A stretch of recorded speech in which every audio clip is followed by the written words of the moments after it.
And we are live. Welcome everybody to the very first edition of the Superchain Builders. We're joined by an illustrious panel of guests. I'll let them introduce themselves in due course. We're really grateful for all of you tuning in to kind of learn a little bit more about how to deploy on the Superchain, but ultimately how to reduce those costs as well. So I'll kick off to my right. James, do you want to kick off and introduce yourself to our illustrious audiences tuning in right now? Yeah, hi everybody. Really happy to be here. Thanks for inviting us. I'm James. I'm the VP of Product here at thirdweb.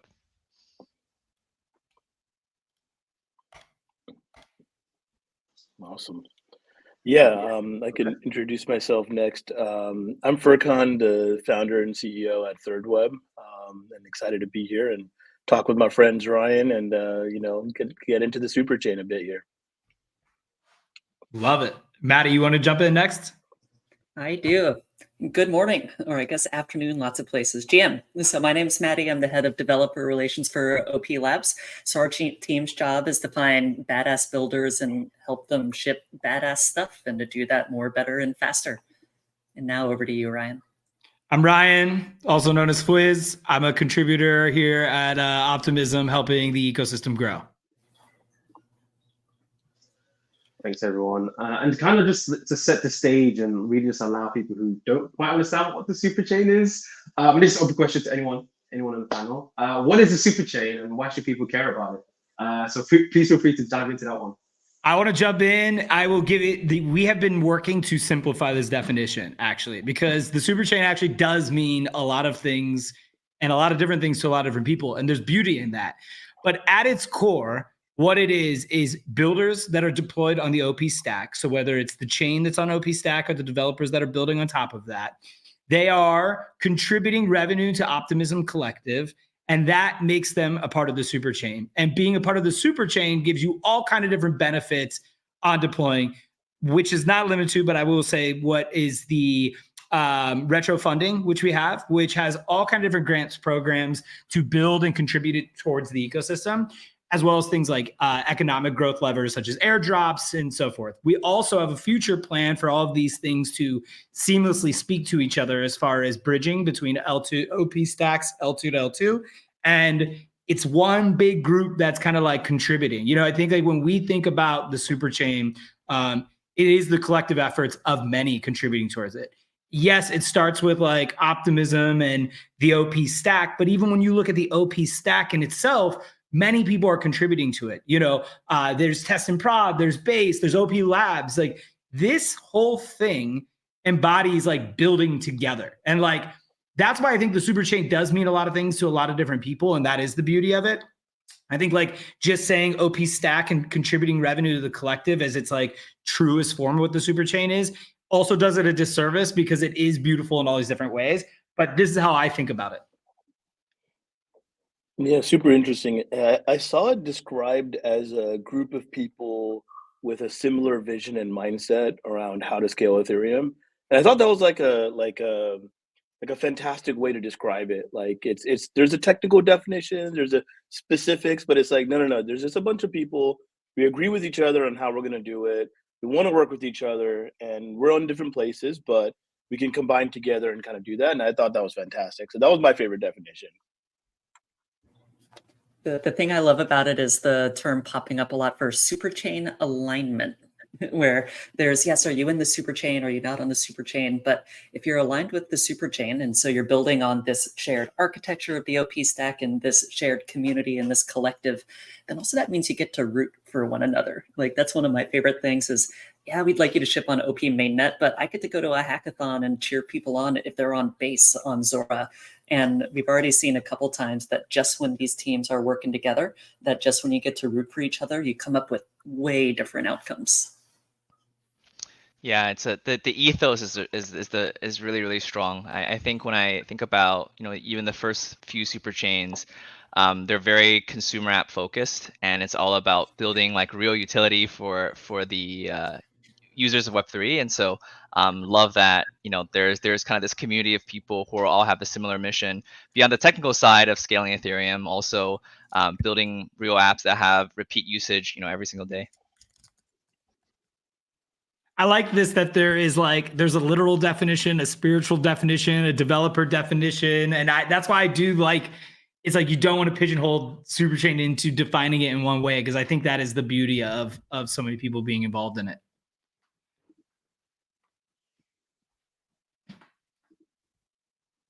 You lost your tab of questions, didn't you, Emmanuel? I did not, sir. The host MC never allows for that long. No, I was just about to hit it. You're like, what tab? Tell me more about Superchain. No, actually, that leads me quite nicely to the Superchain App Accelerator. It'd be good to hear from you guys, specifically from the team, like what that is and what people should look forward to when they come across that. The timeline or stuff, the launch stuff that came out a little bit earlier this month as well. Yeah. So the Superchain App Accelerator was set up so that we can, like when I think about what's happening in Web3 and where it's going, I really think about we're going to be doing everything that we love doing on the internet, and except doing it and interacting with it with kind of these private APIs that we're used to kind of in traditional internet, we're going to be doing it on these public blockchains. And I really think about it as like these public servers. It's almost like highways and bridges that we have in cities and countries where we get a chance to use this public infrastructure. But we love doing these things on the internet, and they're the same kinds of stuff that we enjoy. It's watching content, it's entertainment, it's gaming, it's different applications, it's utility, there's some finance items. And the AppChain Accelerator was set up so that we can accelerate the trajectory to get there. And obviously, kudos to the OP team for kind of betting on us to kind of help run this program. And the real goal, that as we thought about it, was how do we get apps their first thousands of users to just use their product? So people are building really cool things, and if you can get a few hundred or a few thousand users to get going and start using it, it really does accelerate people's adoption of a product. And there's a few friction points that exist in Web3 and crypto, right? And the number one thing that comes up is gas. And so we started with the ability to abstract gas for your first thousands of users, and that's going to get things going. And it's gotten people excited. It's getting folks that are building things out there and launching. And that's kind of the main goal, is how do we accelerate applications, internet products being built with public backends like the blockchains and the Superchain. And so that's my kind of summary of it on what the accelerator is and kind of why we set it up. Yeah, and I think on the timing of it, why now is also I think a good question to ask. And I think part of it is we feel like the gaming, for example, is a vertical of app. We've seen a lot of gaming apps apply for the Superchain Accelerator. And for the last few years, we've seen the ICO cycle, then we've seen the NFT cycle, which is more about culture, and I think now we're finally at a point where there's a lot of infrastructure that's available out there to allow someone to truly build we'll call it like production grade. Like we use that word a lot internally, and what we mean by production grade is that it feels and plays like the Web 2 applications that we're used to, but has the the crypto complexities abstracted away. And as we're working with these games and these social apps, it finally kind of feels like, okay, now if I'm a developer in the space, I have a vision of why I think crypto is unique or Web3 is unique for this use case, and I can just build for that use case for the customer versus having to jump between 10, 15 different infrastructure providers to find the right tools. And by the time I've figured out how to build and maintain with 10 or 15 different providers, I'm already too behind on actually building the real product. And so we felt like this was also the right time to do this, because developers now finally have all the tools they need to be able to build a production grade Web 2 app. And there's no one better to partner with than OP on it. Yeah, and I'll add, I think in general, thematically, what we need to do and what we're focused across the Optimism ecosystem is we need to make developer journeys much more seamless, make that easier. It's already hard to build an app. It's hard to start a company. It's hard to build your thing. When you add all of this other complexity to it, it obviously makes it substantially harder. And that complexity doesn't need to be there when you have teams like thirdweb. So this is a huge thing for us. The other thing is like OP Stack having kind of this like shared standard across the board allows for native interoperability in the future. Like we have a lot that we have to build towards that. It's not an easy feat to build towards, but having that as like common ground actually has some composability and allows people to easily deploy and allow these networks to speak to each other. That is a big pain point for users and developers, right? If a developer feels like they're on an island, one, it's hard to get started. Then they also feel like they're on an island over there. We need to like break all of these barriers, right? So having that an easy onboarding for developers and then also thinking about easy onboarding for users. We're going to have a ton of people come through Coinbase and Base. We have a ton of people come through WorldCoin, the app. You know, they just hit like 10 million users. Superchain is massive. You know, it's doing over 4 or 5 million transactions now a day, right? Like that puts it far above than anything else that's out there. And so we need to keep building and iterating towards this. And we need to make users and developers' journeys really, really easy and seamless. No doubt that there's a lot of work to do on both, but this is how you begin. And I'm going to combine a few threads there because there's 3 parts of a journey, right? There's the end step. And I love that Web3 is really aspirational in what that end step would be. But gosh, there's a lot of pitches saying that we're going to bring in the next billion users when they don't know how to bring in the next 1,000 users. So you need the destination, which is that aspirational billion, but then you need the next step, which is that 1,000. You have to go through 1,000 to get to 1 billion. And then also you need a path to that step. You need to be removing friction. You need to know how to get there. And I like what thirdweb y'all said on the website of bringing costs to zero.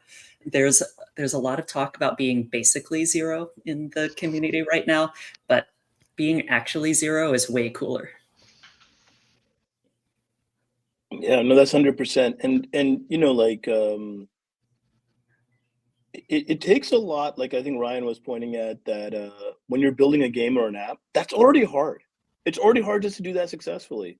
And then if you put these barriers in place, like high costs or friction or kind of tool that's in the way or kind of a variety of things, it just makes it almost impossible. And so I think one thing we've noticed is as the costs are getting closer to zero, teams have taken one of the friction points and they've been able to move it away. And with this accelerator, we've been actually, for many folks, at least at the start, we've been actually able to make it zero. And that just unlocks their mind. It's like they let their creativity run. And then that creativity is what gets really interesting and allows them to test and try different models. And I think that's when we get a chance to see the cool stuff that happens. And already in the accelerator, we've seen like just really interesting projects come up. You know, and I know we're going to get a little bit more into that, but I wanted to just shout out kind of one of my favorite. Yeah, one of my favorite ones is actually focused on kind of exercise to earn. And, you know, something that, you know, I'm always trying to exercise. I'm not the best at it. I'm not the most kind of disciplined at it. But I was like, how do I give myselse these incentives? And I was like, oh, this is pretty cool. And so this is called Athleverse, ATHLERSE is kind of the name of it. And it's a fitness journey that pays you back. And so the goal is to create these kind of engagement reward programs and have creators in the loop there so that creators can lead workouts. They can earn a little bit for kind of them becoming instructors and kind of teaching you a part of it. And then you have kind of this discipline loop that helps you with the engagement side. And I think it's a perfect model. Like crypto kind of pairs all of these things. It allows kind of multiple parties to get together in something, and it gives you a kind of embedded kind of payment model or tipping model kind of built in. And again, it's an app type that exists on the internet. And I think like this is a perfect product that I thought was in Web3. And so this is really exciting. When I saw it, and I was like, this is super cool to see that it's in the program, and I think getting very close to launch. And so that was one of my favorite ones that I saw kind of come through. Yeah, and I think to contrast that with something just really fun that was enabled, you know, by zero cost. One of our devs built something called a Logadog. It's literally logadog.xyz, and it's a hot dog contest that you can start, and you just have to upload a picture of yourself eating a hot dog, and the more pictures of you eating the hot dog, you kind of rise up in the leaderboard.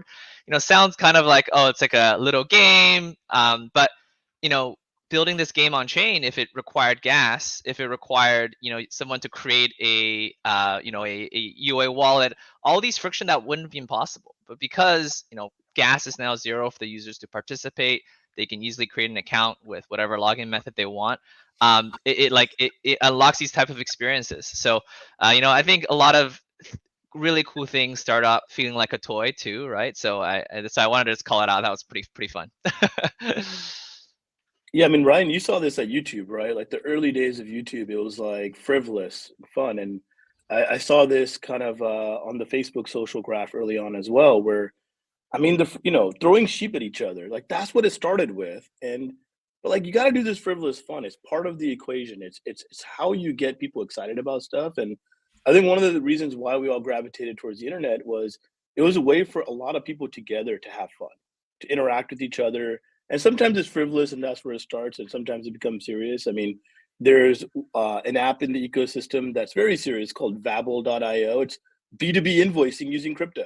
Like, I mean, that's very serious. And then you have this hot dog eating contest. And I think that's the entire range of the internet. And that's what we want to see on chain. Like, we want to see that entire range. We want to enable that. And I think that's really cool to see the variety of stuff that's going to come through. Here.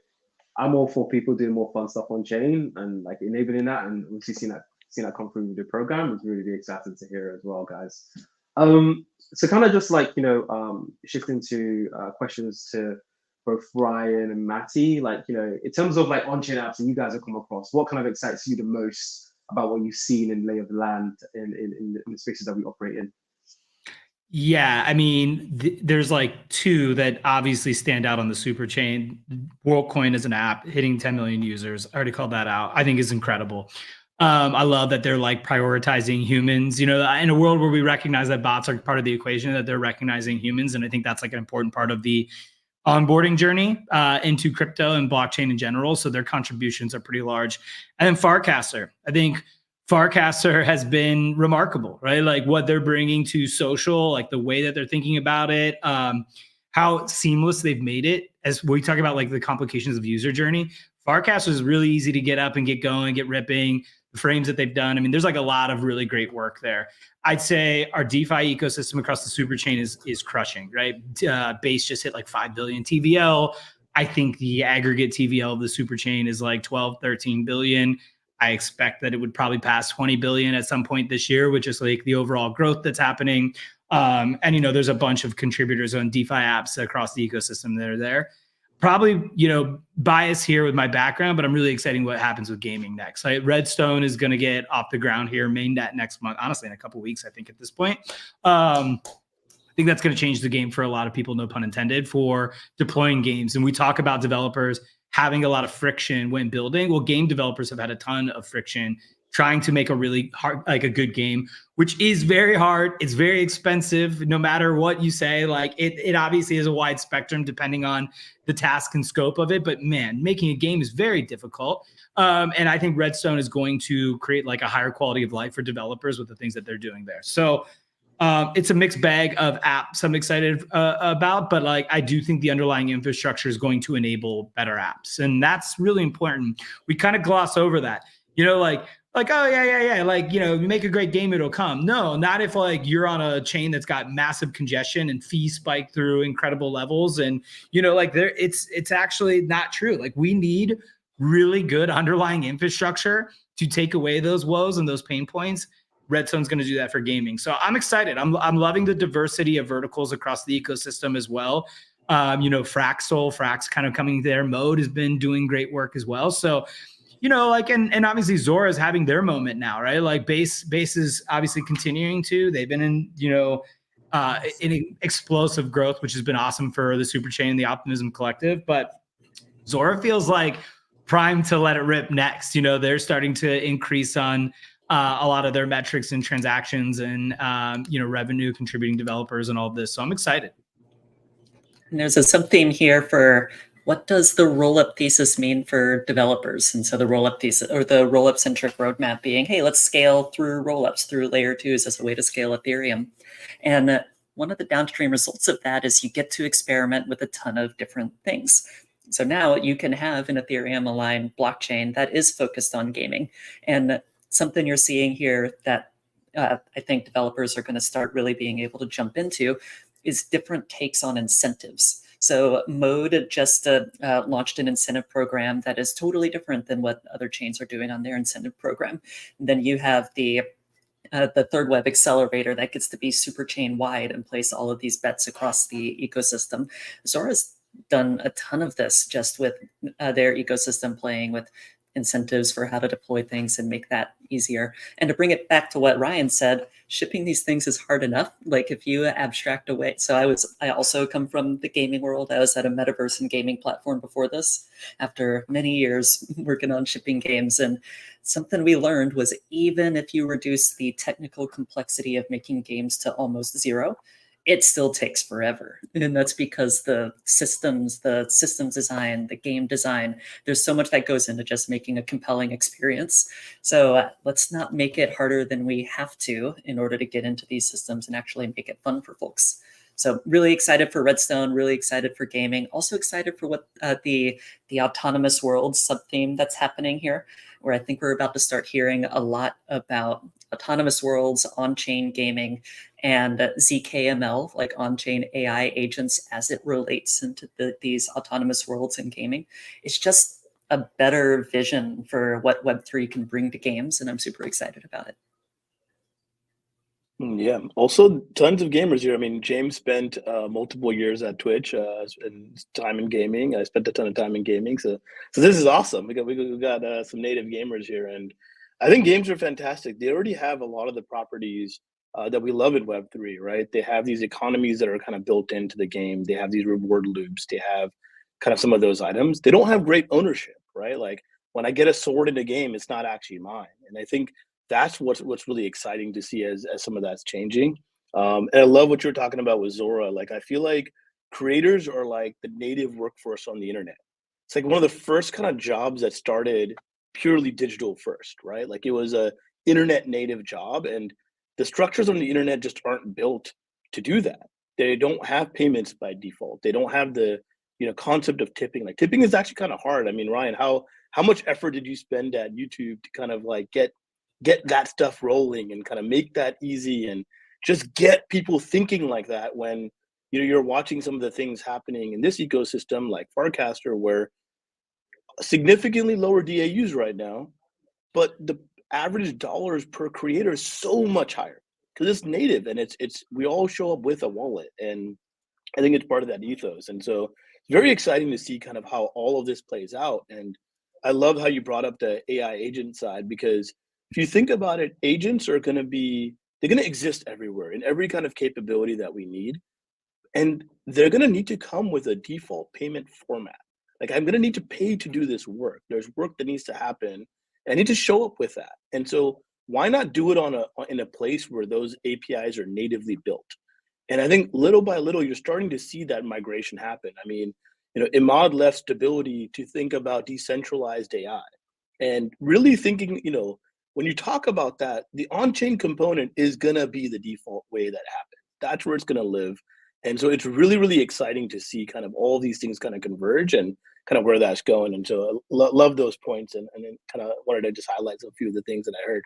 And what you mentioned there goes back to, this is why identity is important. This is why proof of humanity and WorldCoin and Farcaster all ties together, because if we're simultaneously building this world of on-chain agents and building something incredible there, we also need to have this network of trust, of identity that can go across the superchain. And also, just to emphasize, so for folks listening, if you're building anything that we've talked about here, then you qualify to apply for the accelerator. That's why it's Superchain wide. That's why it's not just for one of these chains, because ultimately we want all of these fitting together. Here. And kind of just like, kind of touch on a few different verticals already. So kind of answer that particular question. When it comes to like resources that builders can like tap into to kind of begin their journey of like building an app or deploying it across Superchain, what comes to mind from, point of you, Maddie, but also Ryan as well? What type of resources can people tap into to kind of begin that journey in terms of like deploying within the Superchain? Yeah, I'll cover some. I'm sure I'll miss some, but I think like the Superchain App Accelerator, which we talked about, just like credits to developers, right? That you can use anywhere across the Superchain. So like, I think people really need to realize like that's really important. You want to be on Mode, you want to be on Zora, you want to be on Base, you want to be on OP mainnet, Redstone, like all of this is available to you. We have, I think, $3 million worth of gas credits for Paymaster usage on the Superchain network as well, applicable to all of those beautiful little icons that are sitting below, all available. Yeah, and I think like in general, what we've already talked about is just is like getting costs down for deploying, right? Like you should be able to get going and get running and not have to worry about these things. And I think if you're a developer, you have an app, you're like, where do I deploy? I actually want that to be your hardest part inside the Superchain. You're like, I already know I'm going to be in the Superchain. But now it's like, what's the best fit for me? And honestly, even long term, I hope we make that less complicated, because when you've got all of these blockchains interconnected and you're able to just like move your assets from here to here, and like you've got ETH on OP mainnet, but you want to buy this NFT on Base, you don't have to worry about anything. You're like, click, buy, boom. So I think we're tackling both of these things. But in the meantime, there is so many things to get developers going and started. And I think that's like a big, big takeaway, that you're not alone. We recognize that there's a hurdle to getting started. We are trying to completely blow that away for you and just like focus on building.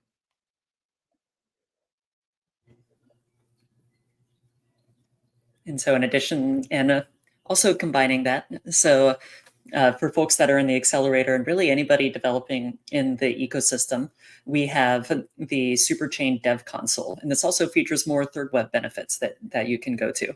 So if developers remember one thing about where to go to get some of these tools, it is console.optimism.io.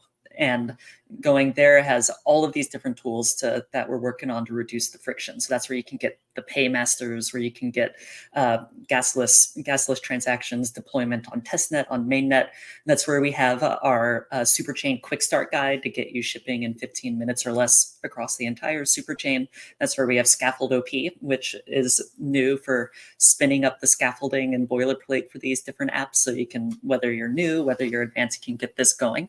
And we're adding resources to that all the time. So if you go there, I believe it's 90 days of professional for thirdweb. Manuel can correct me if I got the number on that wrong, but yeah, and there's more to come. Yeah, I think adding on to what Ryan Maddie said, beyond the gas credits to make it cheap to build, thirdweb, we have one of the largest developer communities, and so when you try to build something, there's always a feeling of, man, am I the only one building? Like, we've got, I think our Discord has about 40,000 builders in there. We're talking about, how to build really cool apps and asking each other questions and answering each other questions. And so, part of, building with thirdweb is also you get access to that community of devs who are all trying to do something really cool. And, this piece around, we also have a great solutions and customer support team. I think yesterday we were looking through the dashboard, and I think our average response time was like 3 minutes. It's like something crazy like that. And so, if you're building something and you're looking for a community of people to build with, we've got that. And if you have questions and are looking for help, technical questions as well, we can also be helpful there too. And so, in addition to making it cheap, we also provide some of that to make building easier. Yeah, and I'll add in, you can DM any thirdweb team member. We're available. Every one of us is really excited about this industry. We're passionate about it. We want to engage with folks. We want people reaching out, and it's something that we pride ourselves on. Like, we put ourselves like, one of our key values at thirdweb is exceptional customer experience. Like, we want to be on the forefront. We want to engage with everybody. It's an exciting time. There's a lot that you can do, and sometimes you just get stuck, a little bit. And, I've been doing stuff on the technology side for 25 years, and you got to search the internet. You got to go find a Stack Overflow post. You got to be, somewhere deep down to kind of find things. Like, you don't have to do that anymore. You can come to us. You can ask questions. We have a Discord. You can find us in different ways. And we have tons of resources kind of everywhere. So, we've put resources up on the Dev Console. We have a portal on thirdweb. We have an AI bot that scraped all this information and also is available to kind of answer questions. And so there's a lot of resources to get going. There's a ton of templates and guides, but, reach out. If you don't know where to answer the question, just ask. We're here and we're happy to answer kind of anything. And so I always encourage folks, like, don't be afraid. Like, our whole team is available. So, yeah. I'm excited to start DMing you stuff. Awesome, love it. The DMs are open. And funny you should mention that. Like literally, someone I could see on Twitter saying that thirdweb's customer success is unmatched. So the community is definitely reverberating what you're saying, and definitely feeling that any of you guys are putting out there in terms of support to them all the way through, which is awesome to see. Awesome to see. Yeah, so we're kind of getting towards the back end of the conversation, but kind of wanted to end on some positive advice for any early stage founders and builders in the space. So it could be like first-time founders who like launching an app for the very first time in the Superchain, or experienced ones as well who kind of need that little bit of advice and guidance. So open question to all of you, like what sort of advice would you like to offer to any early stage builders and founders who are looking to navigate the space?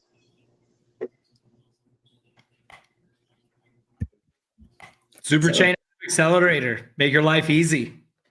No, like truly, all jokes aside, I am half serious. Like I go back to it. I've been, being very consistent with it. It's hard. I think we're all empathetic to the challenges developers and founders are facing in this space.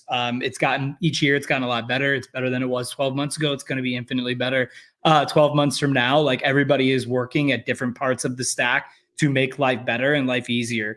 And so be mindful that these things are all going to take a little bit of time. Be like thoughtful with your capital, be thoughtful with your plan. But also the thoughtfulness needs to be like, there are a lot of people that are out there trying to help you, that there are a lot of benefits of being inside the Superchain ecosystem. There's a lot of benefits of working with a team like thirdweb, and, educate yourself and make sure. And like, we want to make sure we get better as far as making this information readily available, but like, there are things that are hard that you can just completely cut out and not make it harder on yourself anymore. And we want to continue to work at that. And that's our commitment to you, to developers. And when I say our commitment, that is like literally everyone participating in the Superchain. That is, the entire Optimism Collective is trying to make your life as a developer better. Everything that we do every day is to make the developer's life better. And so know that we have your back, and that hopefully we'll continue to have more options across the Superchain where you can deploy anywhere. And then, teams like thirdweb will continue to expand their support for the broader Superchain ecosystem. But that would be my word to them. Yeah, I mean, I'll add a few thoughts there. If you're a first-time founder or first-time Web3 founder, I think the first thing I'll tell you is this is a very critical moment. This is an interesting moment in time where you have an opportunity to enter a space to do something that is brand new. It's uncharted territory. I think it's really exciting, and take advantage of that. Like a lot of the things that are going to be built and are going to become gigantic over time have yet to happen, and you can be a part of that. And so I think it's very exciting. And with that, like, I think just build it. Like, get off localhost, get on chain. I think it's really important to just get going and doing stuff. People overthink things. People worry about making things perfect. You don't have to worry about that. You got to get on chain. You got to get out. You got to get showing, what your vision is in a small form. And it is one thing I've learned about startups. I mean, I've been doing this since I was 15, and at 1999 is when I started. I've seen every era of the internet. And I think the one thing I've learned is waiting and trying to get to perfection doesn't get you anywhere. And so you got to get out, you got to get on chain. And, don't worry about what the price is. There's no bear market for builders.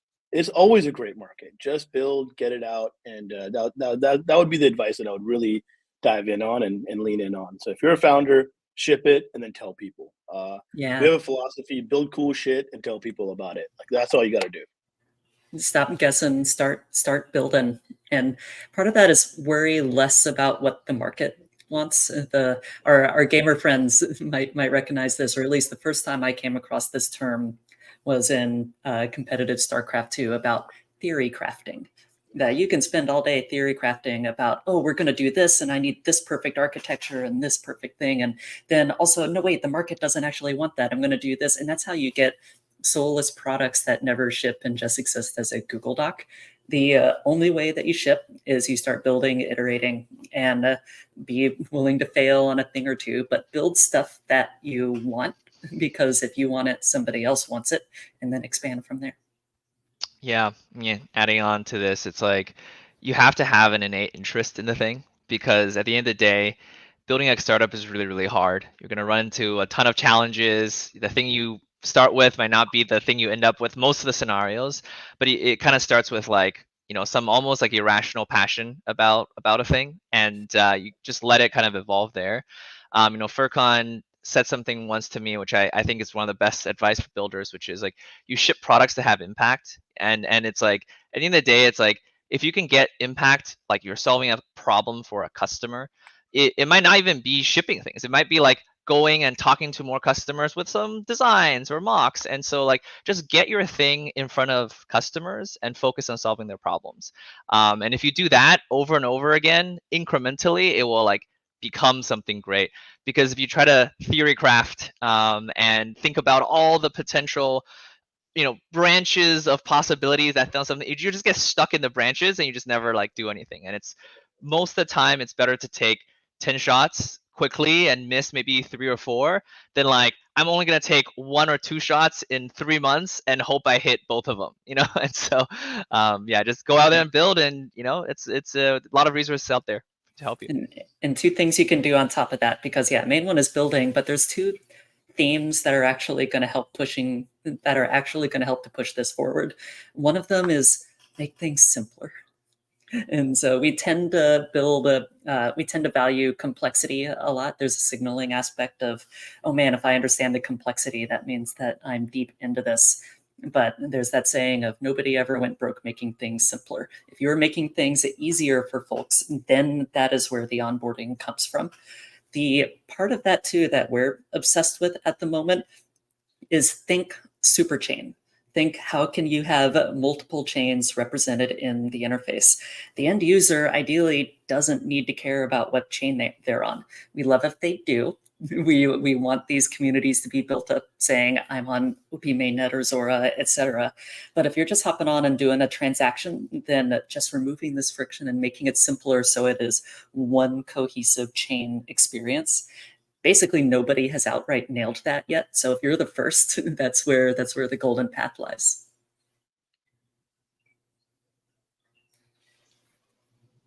Absolutely. Loving the advice, we're getting close to time, so kind of we'll just allow everyone, you know, first of all, thank you all for hopping on and like really enjoyed the conversation we had today, and the comments are, I'm seeing someone tweet that, you know, Superchain plus thirdweb equals magic. Long may that continue. So really excited about the conversation and the nuggets that have been dropped throughout of it. So kind of we'll just leave the floor over to you guys. If there's anything you want to impart or communicate about, you know, the accelerator, but also things that we're picking up on the optimism side, please do take this time to kind of regale our audience. Where, if you're a developer, where should they go? That's like the one last call to action. What would be, we already pushed the console.optimism.io. thirdweb, do you have any places you would want to push folks to? Yeah, so thirdweb.com, and then for the App Chain Accelerator is thirdweb.com/grant/superchain, and tons of information there. Check it out, reach out to us, apply with your ideas, and you know, we're here to help. It's an exciting time to build, you know, so go to thirdweb.com and let us know. Hell yeah. Hell yeah is a good way to end the stream. That's fantastic. Thank you, everyone, and thank you everyone who tuned in as well on Only, on Twitter, YouTube. Anyway, I really enjoyed the conversation. I look forward to seeing you all soon. Thank you. Thank you. Thanks, Thanks, everybody. everyone. Okay. Thanks, Maddie, Ryan. Bye. Bye. Thank you.